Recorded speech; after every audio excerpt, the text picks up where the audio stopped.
isang kinasuhan ko daw ay naaksidente. Oo. At tawag daw karma. Nakakarma na. Buti nga. Hindi ko pa alam kung totoo ha. May nag-forward lang. Eh kung totoo yun, ang tawag daw karma. To confirm ba na may nangyari? Oh, buti nga sa kanya yun. Karma niya na yun. Oo. Kung may nangyari sa kanya, karma niya na yun.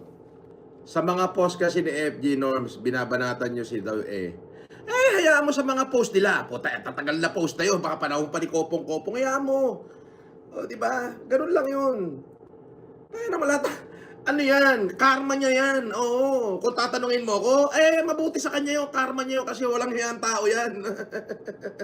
Mabuti sa kanya yun. Nakarma siya. O, weather lang yan. Di ba?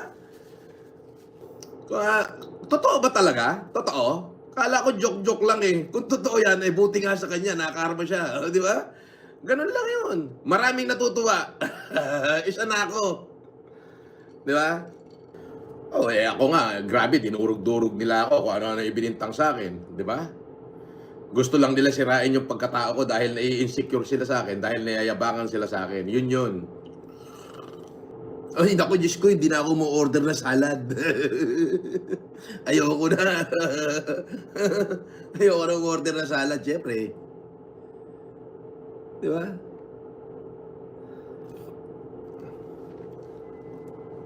Ang hirap magpahaba ng buhok.